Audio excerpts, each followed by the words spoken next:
Salam damai, sahabat Oase Rohani Katolik. Selamat Paskah. Kristus bangkit, Kristus mulia, Kristus Tuhan kita. Dan berbahagia sekali karena pada hari ini kita semua ditemani oleh Bapak Uskup Keuskupan Agung Jakarta, yaitu Bapak Uskup Ignatius Kardinal Suharyo.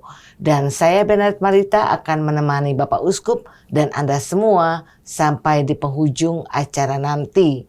Sekarang marilah kita menyapa Bapak Uskup yang sudah berada di studio untuk Anda semua hari ini. Salam damai Bapak Uskup. Selamat Paskah Ibu. Selamat Paskah. Bagaimana Bapak Uskup, sehat?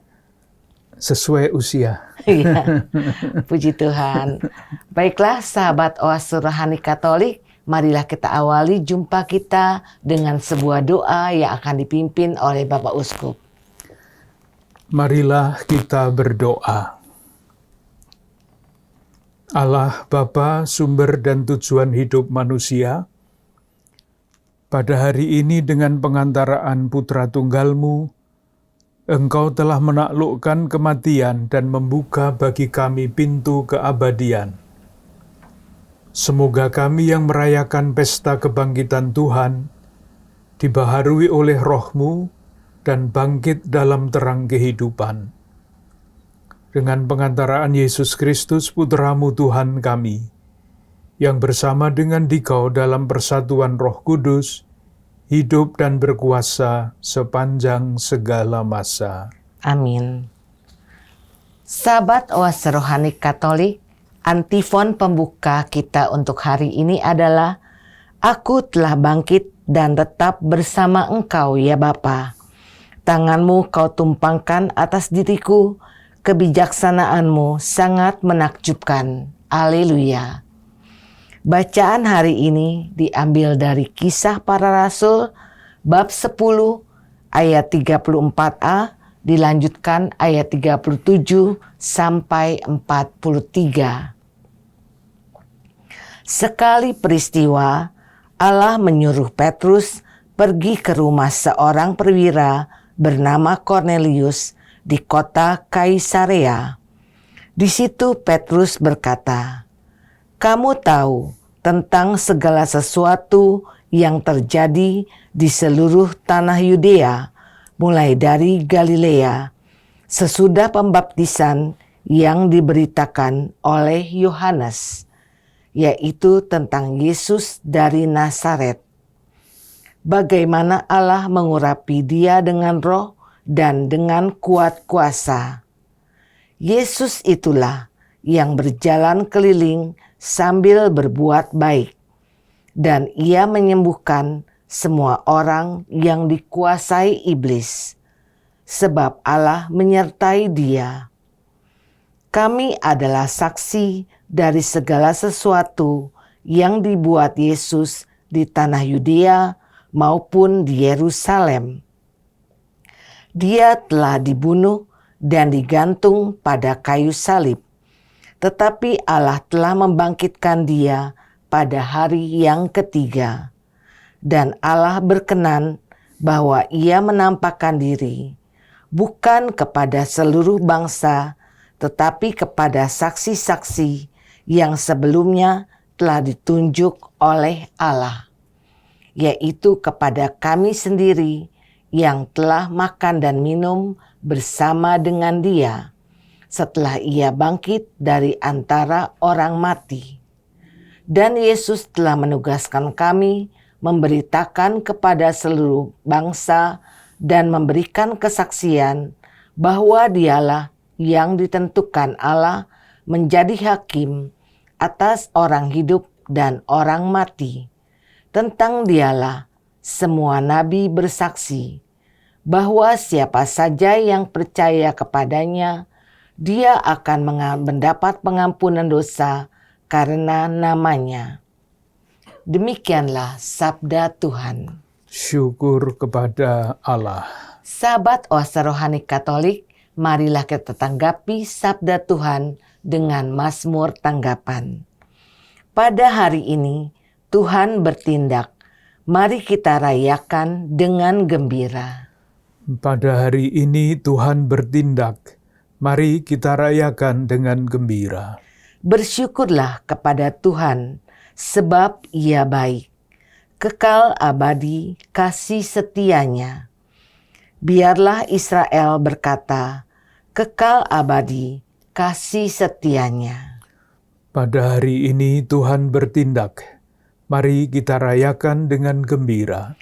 Tangan kanan Tuhan berkuasa meninggikan. Tangan kanan Tuhan melakukan keperkasaan. Aku tidak akan mati, tetapi hidup, dan aku akan menceritakan perbuatan-perbuatan Tuhan.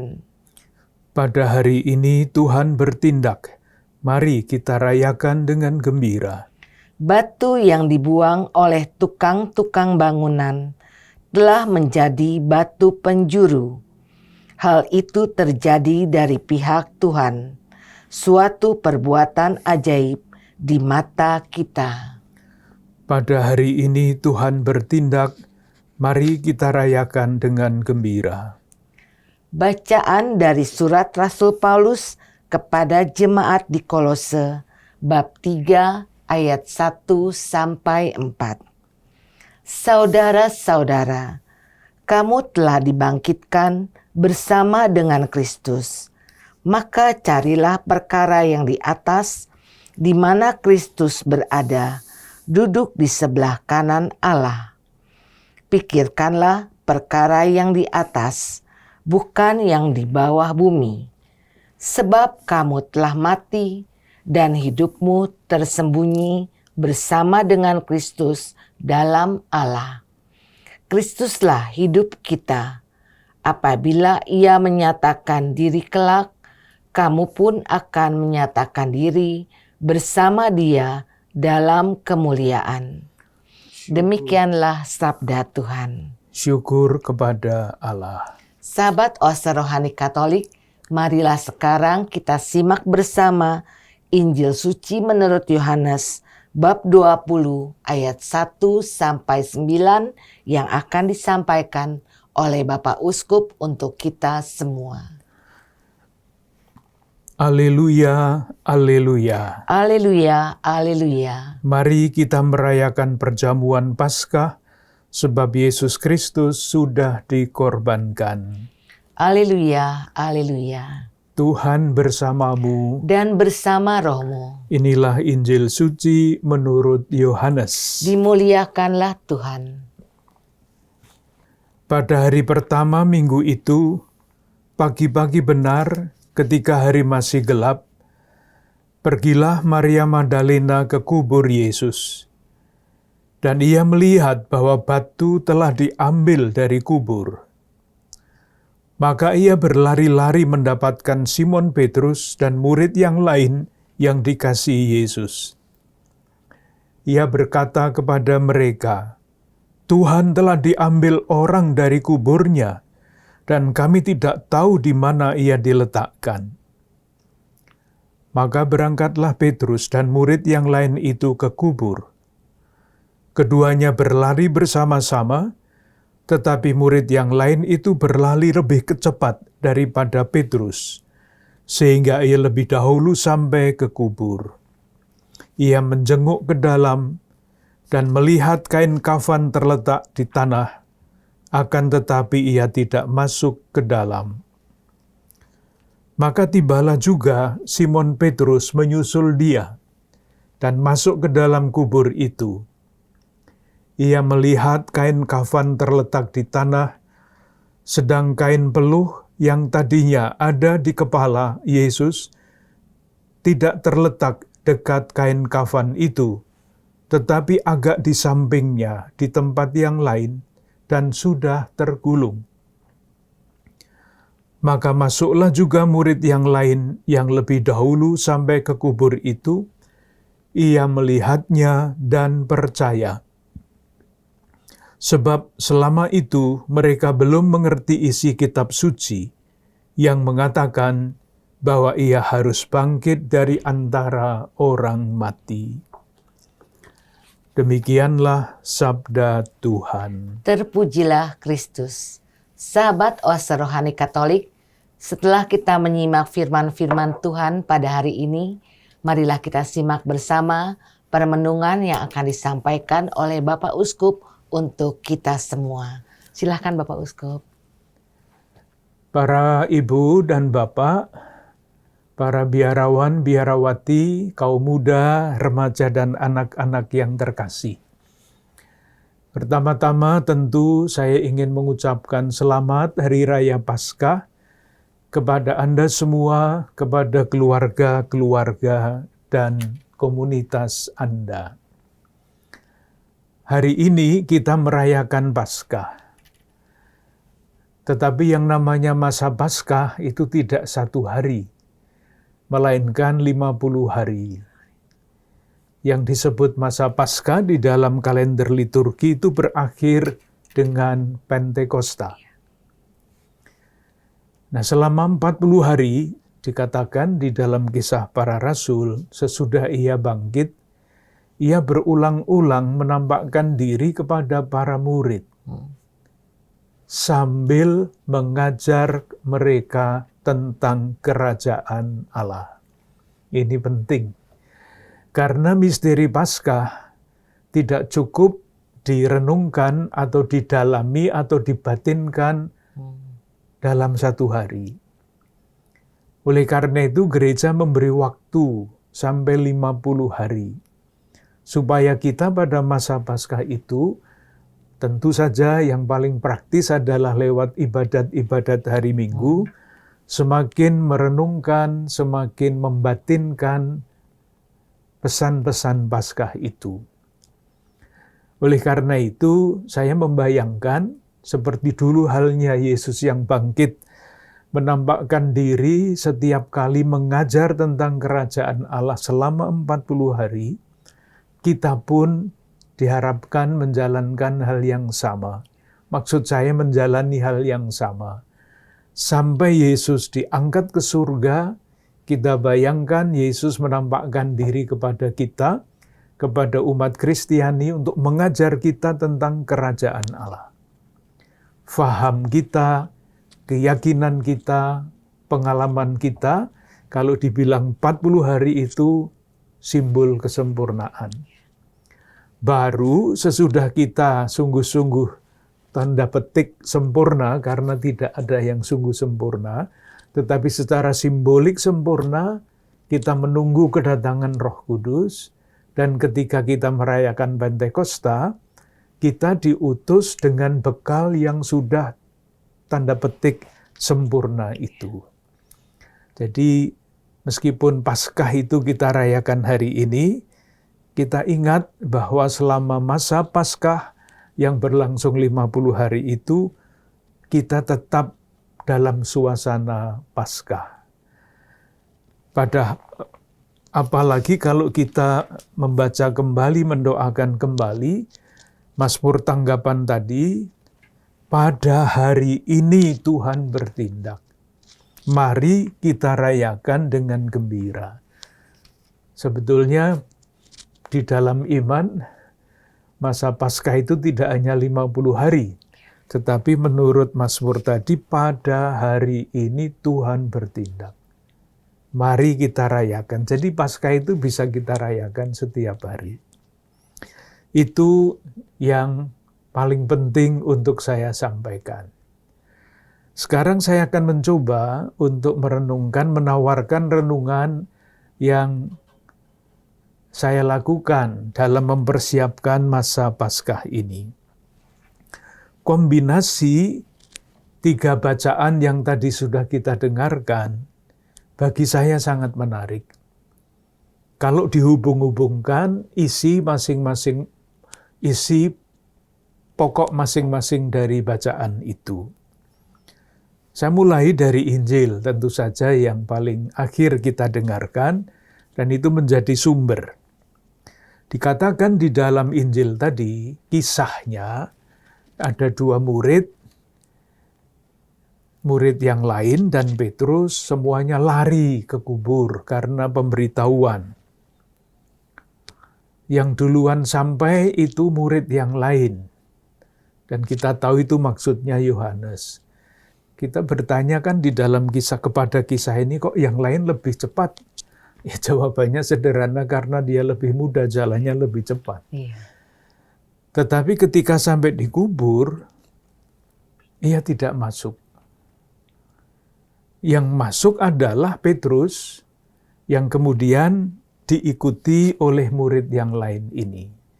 Ini sudah ada hal yang sangat penting untuk orang-orang muda supaya menghormati yang lebih tua. Tetapi lebih daripada itu, karena waktu itu Petrus itu adalah pemimpin gereja. Maka sebagai tanda hormat kepada pemimpin gereja, meskipun dia selalu dikatakan sebagai murid yang paling dikasihi Yesus, dia tetap menghormati pemimpin gereja itu. Tetapi itu bukan yang paling penting. Yang paling penting adalah ini. Saya baca. Maka masuklah juga murid yang lain yang lebih dahulu sampai ke kubur itu. Nah, ini kata-kata yang paling penting. Ia melihatnya dan percaya. Percaya kepada kebangkitan Kristus, atau lebih tepat percaya kepada Kristus yang bangkit. Pertanyaannya, apa artinya percaya kepada Kristus yang bangkit? Apakah itu hanya berarti menerima ajaran iman? Kalau aku percaya akan Kristus yang bangkit, akan kebangkitan orang mati. Ini apakah hanya pokok iman atau ada yang lain? Pasti bukan hanya pokok iman, itu penting. Tetapi ada yang jauh lebih penting, atau mungkin sama pentingnya, adalah konsekuensi dari kepercayaan itu. Dan itulah yang dikatakan oleh Rasul Paulus di dalam surat kepada orang Kolose, jemaat di Kolose. Saya baca bab 3 ayat 1. Saudara-saudara, kamu telah dibangkitkan bersama dengan Kristus. Jadi percaya itu bukan sekedar percaya kepada rumus iman, tetapi sungguh merasa, bukan hanya perasaan emosional ya, tetapi keyakinan iman bahwa kita itu sudah dibangkitkan bersama Kristus. Dan ketika kita sudah dibangkitkan bersama Kristus, ini kan konsep yang tidak mudah dipahami ya, dibangkitkan bersama Kristus. Gimana itu caranya? Rasul Paulus juga menjelaskan kemudian selanjutnya pada bab 3 ayat 4. Kristuslah hidup kita. Jadi urut-urutannya ketika kita percaya kepada Kristus yang bangkit, kemudian kita yakin bahwa kita pun dibangkitkan bersama Kristus. Kalau kita bangkit bersama dengan Kristus, itu artinya Kristus yang hidup di dalam diri kita. Rasul Paulus mengatakannya dengan cara lain di tempat yang lain, bukan lagi aku yang hidup, tetapi Kristus yang hidup di dalam aku. Itu rangkaian gagasannya.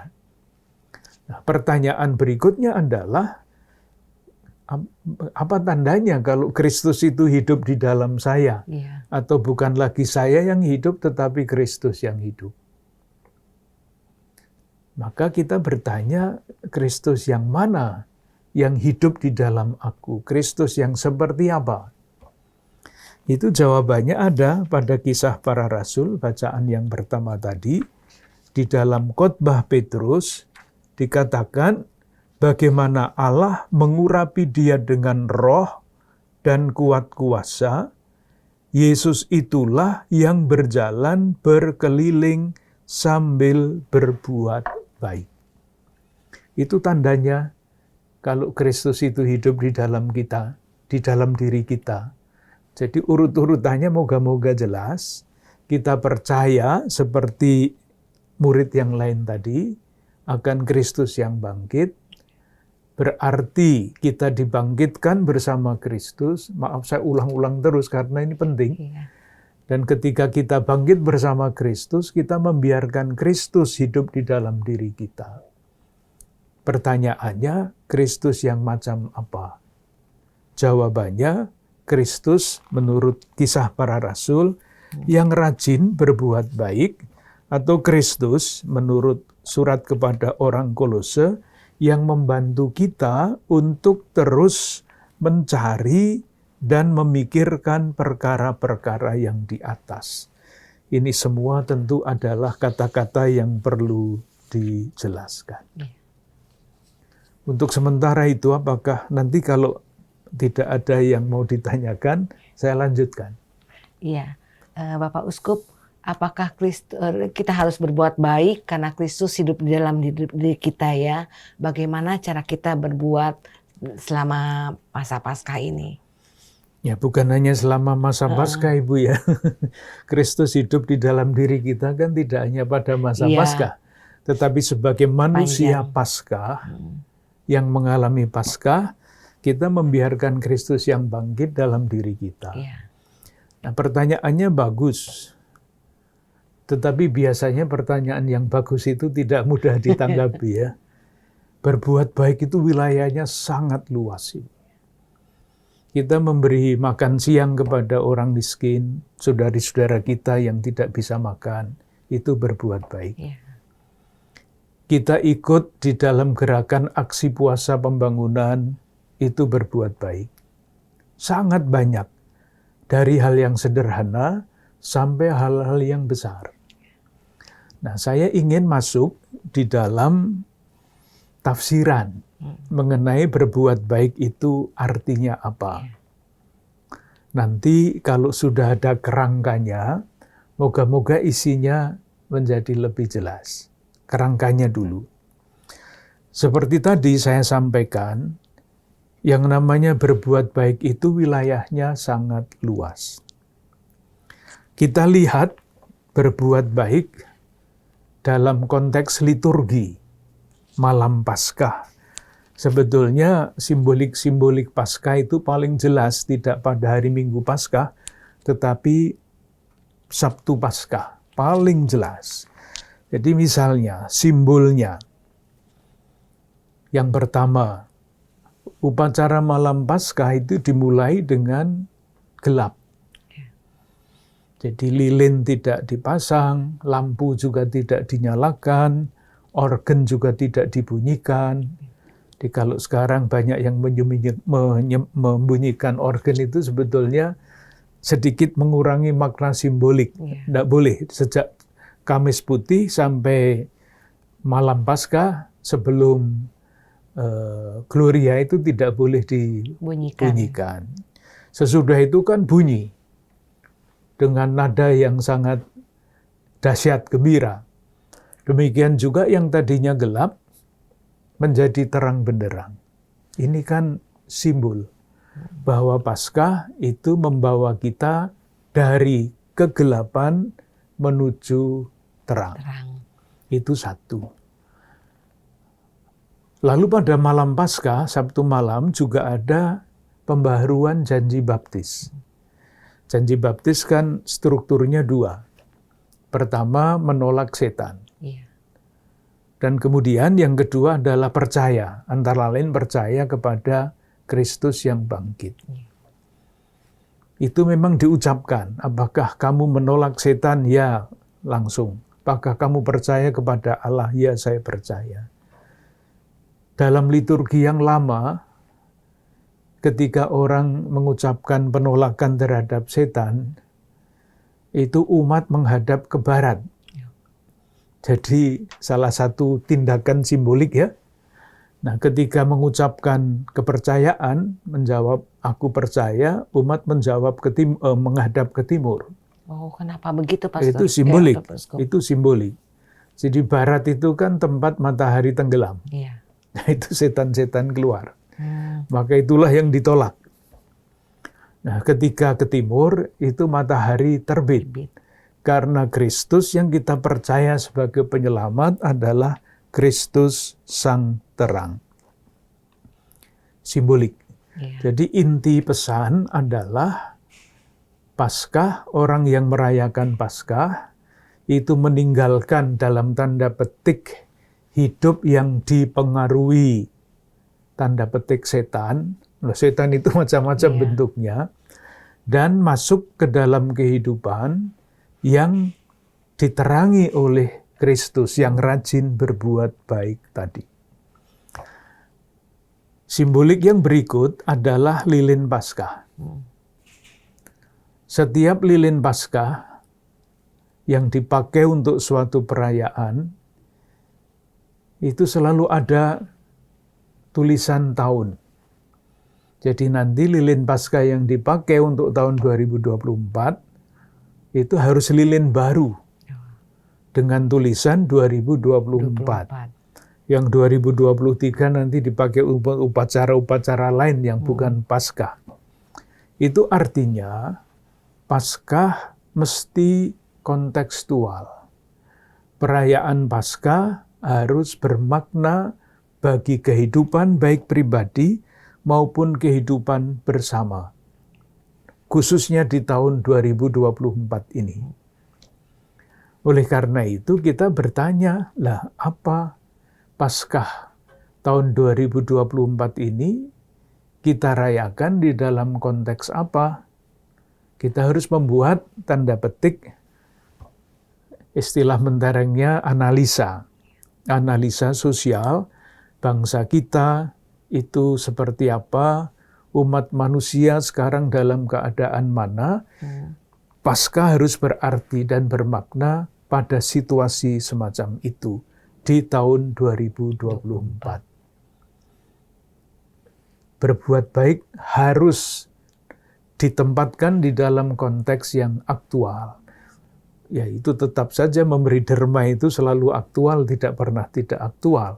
Tetapi kan ada situasi-situasi tertentu yang sungguh-sungguh membutuhkan perhatian. Misalnya kenapa sekarang beras mahal? Nah, itu kan konteks. Paskah mesti masuk ke situ. Tentu tidak mudah, tetapi yang saya maksud dengan konteks aktual yaitu, jadi supaya Paskah sungguh bermakna, bukan sekedar ibadat yang lamanya 1,5 sampai 2 jam itu, lalu sesudah itu selesai, bukan itu saja.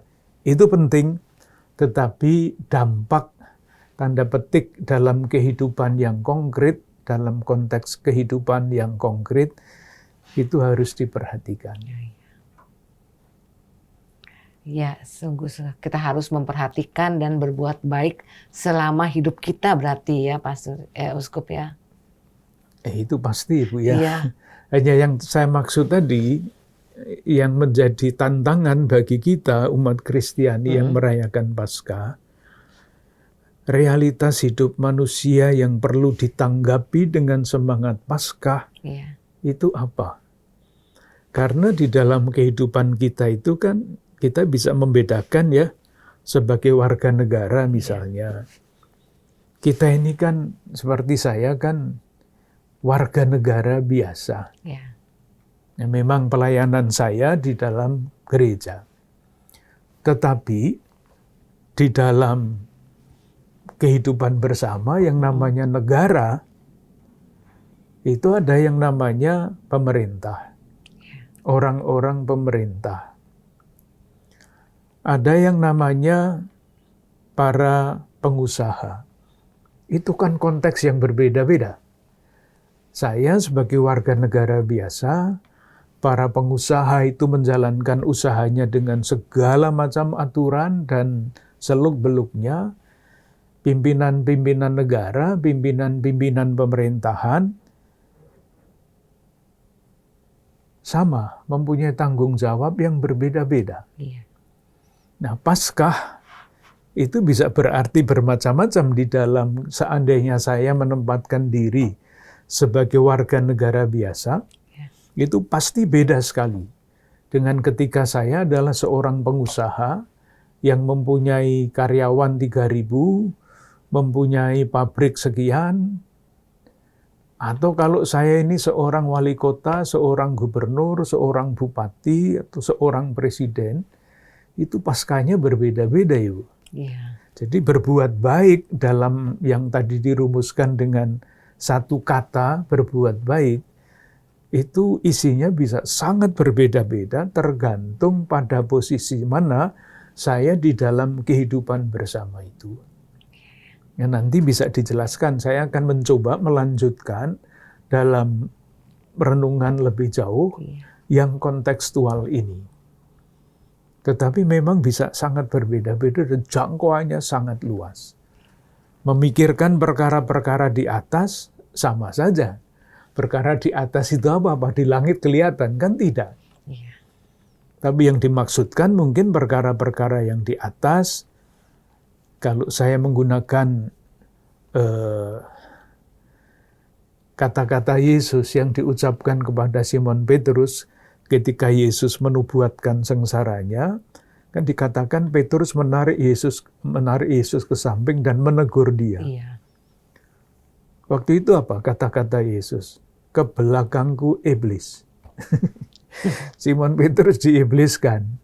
Tetapi yang penting bukan iblisnya itu, tetapi maksudnya apa? Bukan iblis yang tanduknya 12 atau apa, bukan itu.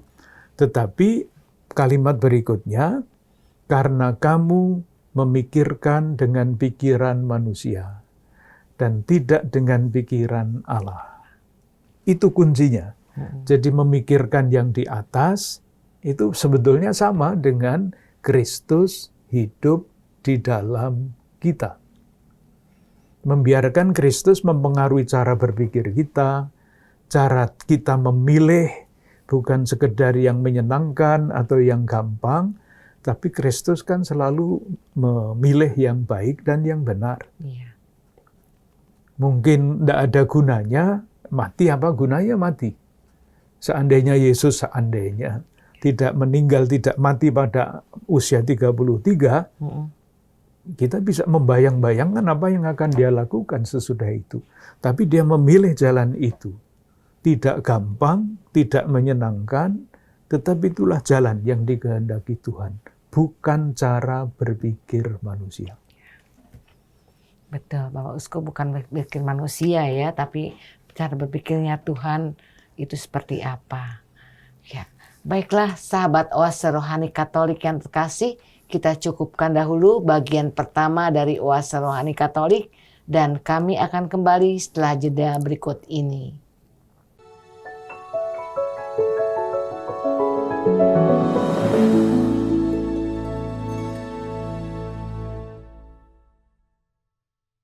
Salam damai, gembala baik dan murah hati, sahabat Oase Rohani Katolik.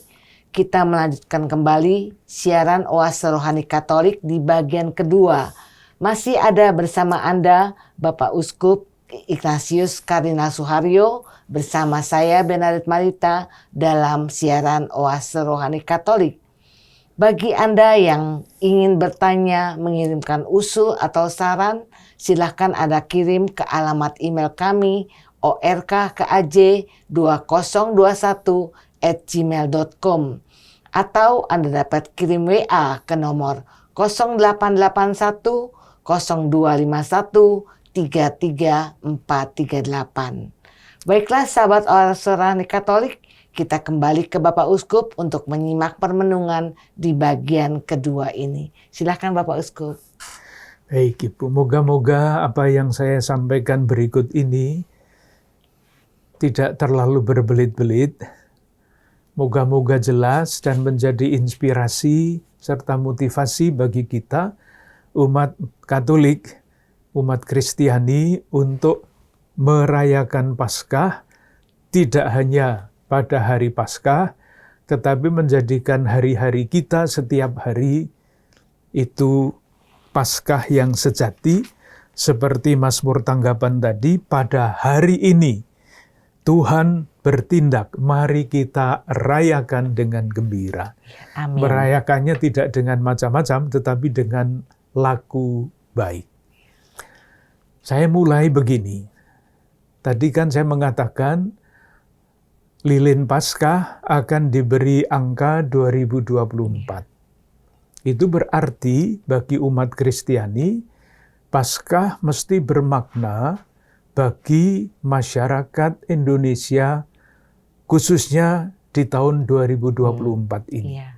Maka pertanyaannya adalah jalan mana yang dapat kita tempuh supaya dengan sumbangan sedikit atau banyak berbuat baik, masyarakat kita mengalami Paskah. Jadi bukan hanya saya yang mengalami Paskah, tetapi melihat gejala-gejala Paskah, indikator-indikator Paskah di dalam kehidupan bersama. Saya mulai begini. Di dalam gereja Indonesia, itu ada yang namanya Profasi Tanah Air. Itu satu-satunya. Jadi sebelum doa syukur agung, itu ada profasi. Satu-satunya sejauh saya tahu negara, gereja yang mempunyai profasi tanah air itu hanya Gereja Katolik Indonesia. Intinya adalah begini. Pada alinea pertama, gereja bersyukur kepada Allah yang telah membebaskan umat Allah Perjanjian Lama dari perbudakan Mesir dan membawanya menuju tanah terjanji. Itu bacaan wajib malam Paskah. Pembebasan dipimpin oleh Musa dari Mesir masuk ke tanah terjanji. Bacaan wajib karena itu yang paling penting. Nah, yang menarik adalah pada alinea kedua, sejarah bangsa Indonesia itu disejajarkan dengan peristiwa Allah yang membebaskan umatnya dari penjajahan perbudakan Mesir dan membawanya ke masuk tanah terjanji. Jadi sejarah bangsa kita itu sebetulnya adalah sejarah Paskah. Paskah menurut keyakinan Gereja Katolik Indonesia. Dan yang disebut di sana, dalam alinea berikut kedua itu, ada 3 tonggak sejarah. Yaitu, kami bersyukur kepadamu Tuhan, karena Engkau telah menumbuhkan kesadaran kami sebagai bangsa. Itu adalah yang sekarang kita rayakan pada bulan Mei, Kebangkitan Nasional. Kami bersyukur kepadamu karena Engkau telah memberi kami bahasa yang mempersatukan. Sumpah Pemuda, satu nusa, satu bangsa, satu bahasa. Tonggak yang ketiga, karena Engkau telah menganugerahkan Pancasila, dasar negara kami. Itulah sejarah penyelamatan yang diyakini di dalam iman oleh umat Katolik, khususnya di Indonesia. Sejarah bangsa kita itu sejajar dengan sejarah keselamatan yang dilakukan oleh Allah. Nah, tanah terjanji bangsa Indonesia itu mana? Tanah perbudakan itu yang ketika kita terpecah belah, tidak menjadi satu, tidak sadar bahwa kita itu satu bangsa, tetapi tercerai-berai, tidak punya satu bahasa, itulah zaman perbudakan. Simbolik ya, simbolik. Nah, tanah terjanji itu dirumuskan di dalam pembukaan Undang-Undang Dasar 1945. Tujuan dari perjuangan kemerdekaan adalah bangsa yang bersatu, berdaulat, adil, dan makmur. Jadi perbuatan baik kita yang tadi ya, berkeliling sambil berbuat baik, kalau kita mau menempatkan pertanyaan tadi, apa perbuatan baik yang penting untuk bangsa kita, supaya bangsa kita ini sungguh berjalan menuju Paskah, menuju tanah terjanji. Ya, sekurang-kurangnya 4 wilayah itu, ketika kita bersatu, ketika kita berdaulat, ketika hidup manusia, bangsa Indonesia itu menjadi adil dan makmur. Di sekitar itu, tetapi wilayahnya tidak terbatas di situ. Nah, kalau begitu, tanah terjanjinya sudah kita tahu ya, kurang lebih ya, cita-cita yang mulia itu. Bersatu, berdaulat, adil, makmur. Nah, sekarang kita berada di mana? Sekarang ini. Supaya nanti Paskahnya itu lanjut, sejarahnya kan tidak selesai dengan Pancasila. Sejarahnya berlangsung terus. Nah, berlangsung terus itu keadaannya berubah-ubah. Maka pertanyaannya, sekarang kita ini berada di mana dan perbuatan baik apa yang sesuai dengan situasi itu. Sekarang saya cerita sedikit, keluar sebentar dari bacaan-bacaan yang suci ini dan mulai membuat analisa. Menterengnya analisa sosial.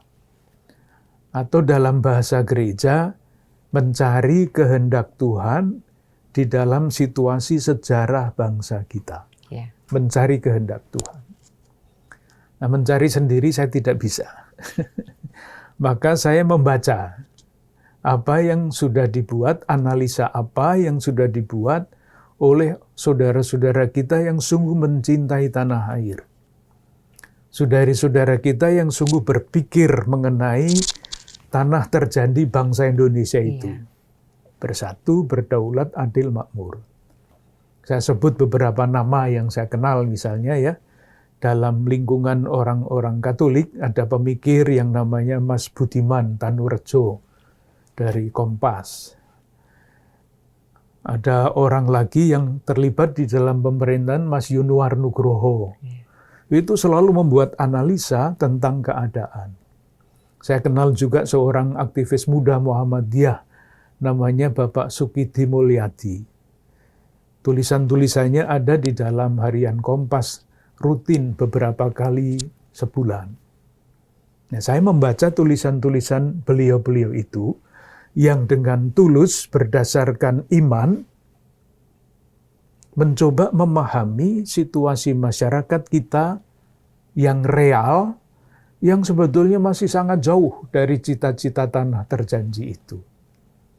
Nah, Paskah adalah perjalanan dari realitas real ini menuju tanah terjanji yang itu tadi, bersatu, berdaulat, adil, dan makmur. Nah, saya cerita beberapa kesimpulan yang saya baca yang diberikan oleh para pemikir yang tulus. Bukan pemikir yang asal berbicara, asal mengkritik, enggak. Inspirasi mereka adalah iman. Motivasi mereka adalah cinta bangsa Indonesia, cinta tanah air. Dan dari inspirasi dan motivasi itu keluar gagasan-gagasan yang jujur untuk membantu kita bergerak maju. Ada 10 sebetulnya, tapi terlalu lama untuk bicara mengenai 10 kesimpulan itu. Saya memberikan 1-2, moga-moga nanti bisa membantu untuk memikirkan perbuatan baik mana yang sangat kita butuhkan untuk bangsa kita sekarang ini supaya bisa menjadi bangsa yang bersatu. Analisa yang pertama, buah analisa yang pertama adalah masyarakat kita ini masih sangat terhambat atau belum terbebaskan atau masih dijajah oleh kultur feodal. Tentu tidak mudah untuk menjelaskan yang namanya kultur feodal. Tapi salah satu cirinya adalah di dalam kultur feodal, manusia itu tidak dihargai menurut martabat pribadinya. Tetapi dihargai menurut kasta-kastanya. Itu sudah langsung bertentangan dengan cita-cita bersatu. Dengan cita-cita adil dan makmur, langsung berlawanan dengan itu. Karena apa? Nah, sekarang saya mencoba menjelaskan dengan bahasa Jawa, Ibu ya, maaf. Karena itu yang paling jelas mencerminkan kultur feodal. Kalau bahasa Indonesia itu kan bahasanya cuma satu ya. Dimanapun bahasa Indonesia, kalau saya memanggil orang lain ya saudara, Anda, dan sebagainya, sama. Dia juga memanggil saya saudara, saya memanggil dia Anda. Dalam bahasa Jawa tidak. Bahasa Jawa itu mempunyai 3 level sekurang-kurangnya. Ada bahasa lain, tetapi yang paling penting 3 itu. Bahasa Jawa, pertama kromo inggil, Itu bahasa untuk menyapa pribadi-pribadi yang berdarah biru, penguasa dan sebagainya. Kromo Madya itu di tengah-tengah, itu untuk bahasa orang-orang yang kedudukannya sejajar. Ngoko itu untuk bicara menyapa orang-orang yang saya anggap rendah. Itu diciptakan pada zaman Mataram. Persis untuk menjaga jarak antara abdi dan tuan.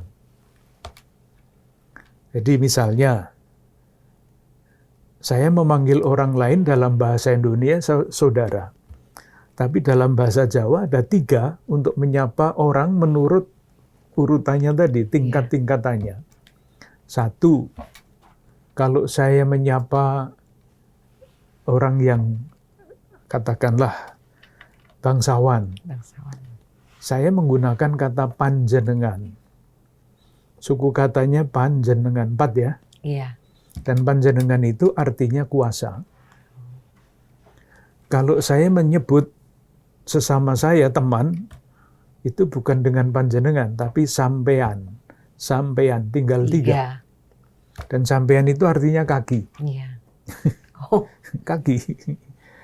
Nah, kalau saya menyapa orang yang saya anggap, saya tidak pernah menganggap seperti itu. Saudara-saudara saya yang lebih rendah, abdi dan sebagainya, itu menggunakan kata kowe. Kowe, tinggal 2. Iya, 2. Suku katanya ada sudah berbeda. Apalagi kalau kita tahu artinya kowe dalam bahasa Jawa itu apa? Kowe itu anak kera. Nah, coba silakan membayangkan itu. Itulah salah satu ciri masyarakat feodal. Tidak menghormati martabat sesama. Sesuai dengan martabatnya. Tapi menghormati orang dengan segala macam tingkatannya. Jadi orang yang mempunyai kekuasaan, mempunyai jabatan itu otomatis di dalam masyarakat feodal itu mempunyai akhlak mulia. Otomatis. Karena kedudukannya, karena jabatannya. Padahal kan tidak. Saya pernah mengikuti upacara 17 Agustus Ibu ya. Di lapangan. Dan pada waktu itu ada pidato dari ketua DPRD di lapangan itu, di provinsi itu. Dia bicara bagus sekali tentang masyarakat, tentang persatuan dan sebagainya, Pancasila. Dan pagi harinya saya melihat, mendengar, membaca di koran, dia ditangkap polisi. Kenapa? Karena korupsi. Jadi karena dia mempunyai jabatan, dianggap mulia, maka memberi nasihat kepada kami yang ditempatkan di tempat-tempat panas di lapangan itu. Tapi hari berikutnya ditangkap polisi. Itu tadi salah satu ciri masyarakat feodal adalah kekuasaan itu dengan sendirinya membuat orang berwatak mulia. Padahal tidak. Yang membuat orang berwatak mulia itu mestinya integritas pribadinya. Itu tidak diperhitungkan. Yang diperhitungkan adalah jabatan. Itu salah satu contoh yang membuat bangsa Indonesia terhambat kemajuannya karena orang tidak dinilai, dilihat berdasarkan integritas moralnya, tetapi berkaitan dengan kedudukannya, jabatannya. Oleh karena itu jangan heran kalau hari-hari ini kita melihat juga kebohongan yang disampaikan oleh orang-orang yang mempunyai kedudukan. Dan itu satu. Jadi kita mesti dibebaskan dari kultur feodal itu. Di dalam gereja sama saja. Paus itu sejak Paus yang ini ya, Paus yang ini, Paus Fransiskus itu sejak awal beliau menjadi pimpinan gereja, sangat keras menentang yang namanya klerikalisme. Itu feodalisme di dalam gereja. Kekuasaan. dicari, diperjuangkan. Jadi jangan membayangkan di dalam gereja itu semuanya baik-baik saja. Enggak. Tetapi ada juga kultur feodal namanya klerikalisme. Yang kedua, korupsi. Saya itu membayangkan seandainya di Indonesia ini korupsinya dikurangi separuh saja, masyarakat yang sekarang antri beras sampai terpepet-pepet oleh orang lain itu tidak ada. Menjadi masalah seperti itu karena korupsi merajalela sejak lama. Sehingga uang yang semestinya dibayarkan oleh warga negara dan digunakan untuk kebaikan bersama, adil dan makmur, itu tidak sampai. Banyak orang yang karena itu tidak mempunyai akses terhadap pendidikan, tidak ada akses terhadap kesehatan, karena uangnya entah dibuat apa. Iya. Dari lain pihak ada orang-orang kaya yang suka pamer, istilah flexing misalnya ya, istilah peacocking, hebat-hebat, tetapi sebetulnya ini hasil dari sesuatu yang jalan yang tidak bagus. Iya. Nah, yang namanya Paskah itu mesti menyangkut wilayah-wilayah seperti ini. Jadi tidak cukup menyanyikan madah Paskah, bagus pun tidak cukup. Tidak cukup merayakannya pada hari Minggu Paskah, tidak cukup masa Paskah, setiap hari kita mesti memikirkan bagaimana caranya semangat Paskah itu merasuk ke dalam kehidupan masyarakat, supaya eksodus, pembebasan umat atau bangsa kita dari perbudakan menuju tanah terjanji, cita-cita kemerdekaan itu menjadi kenyataan. Dulu KPK itu, saya baca, ini bukan pendapat saya baca di dalam buku-buku yang tadi saya katakan, kan KPK itu salah satu semboyannya jujur hebat, itu kan. Nah sekarang jadinya apa dipelesetkannya? Jujur pecat. Itulah cermin dari masyarakat kita. Itu dari orang-orang, dari korban yang merasakan ketidakadilan karena korupsi itu. Iya. Terima kasih Bapak Uskup. Bapak Uskup, bagaimana kita dapat menjadi saksi Tuhan yang lebih baik lagi setelah Paskah, terutama di era modern ini? Ya itu tadi. Jadi pertanyaannya sama. Apa yang harus kita lakukan supaya masyarakat kita semakin bersatu, semakin adil, dan semakin makmur? Itu pertanyaannya. Apa yang harus kita lakukan? Pertanyaan untuk guru sama. Pertanyaan untuk anggota DPR yaitu. Tapi jawabannya bisa berbeda-beda tergantung kita itu bergerak di dalam wilayah mana. Jadi misalnya, kalau saya sebagai bagian dari masyarakat, warga masyarakat sipil ya bertanya itu, apa yang harus kita lakukan? Jawaban saya, mari kita taati kesepakatan kita sebagai masyarakat warga. Misalnya, kesepakatan itu di jalan raya ya, lalu lintas. Kalau lampunya merah ya jangan terjang. Sesederhana itu untuk masyarakat warga. Kalau kita hidup berdampingan ya jangan saling ganggu. Apapun agamanya, apapun statusnya, kita semua warga negara, masyarakat warga. Jangan saling ganggu. Kalau saya berada di dalam wilayah pengusaha, apa yang harus kita lakukan?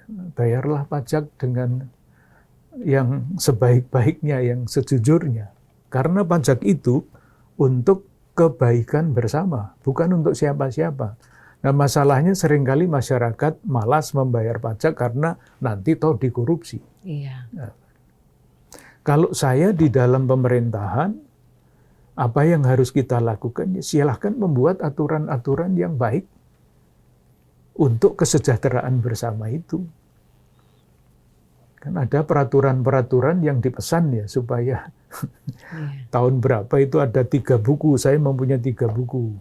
Yang judulnya adalah aturan-aturan pemerintah yang dibuat dalam rangka korupsi.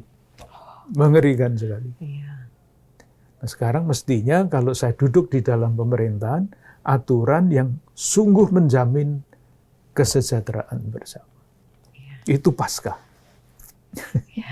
Terima kasih Bapak Uskup untuk kehadirannya pada hari ini.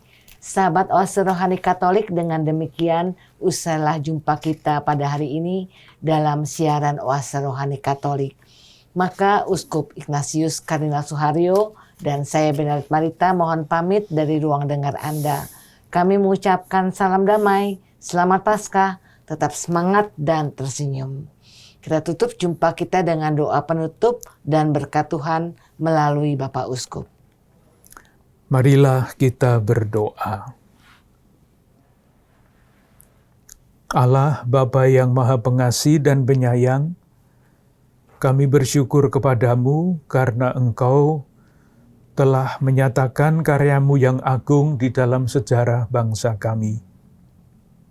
Kami bersyukur bahwa ada sekian banyak pribadi-pribadi, sesama warga bangsa kami yang selalu berpikir, melakukan sesuatu, mencari jalan-jalan baru, agar kami bisa sampai kepada cita-cita kemerdekaan, menjadi bangsa yang bersatu, berdaulat, adil, dan makmur.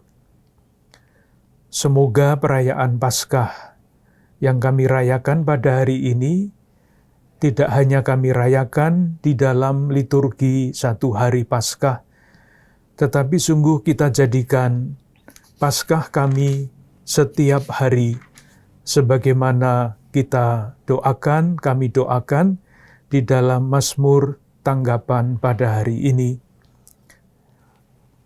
Hari ini Tuhan telah bertindak, mari kita rayakan dengan gembira.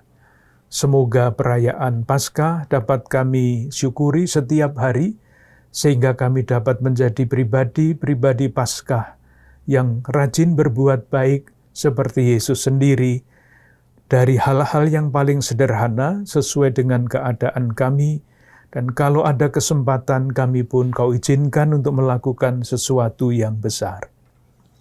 Semoga Engkau selalu menyertai kami, seperti janji Yesus Kristus Putra-Mu. Semoga kita sekalian, keluarga-keluarga dan komunitas kita, khususnya pada hari Paskah ini, selalu dijaga, dilindungi, dan dilimpahi berkat oleh Allah yang Maha Kuasa, Bapa dan Putera dan Roh Kudus. Amin. Terima kasih Bapak Uskup. Baiklah sahabat Oase Rohani Katolik, sampai jumpa lagi di siaran Oase Rohani Katolik berikutnya. Tuhan memberkati.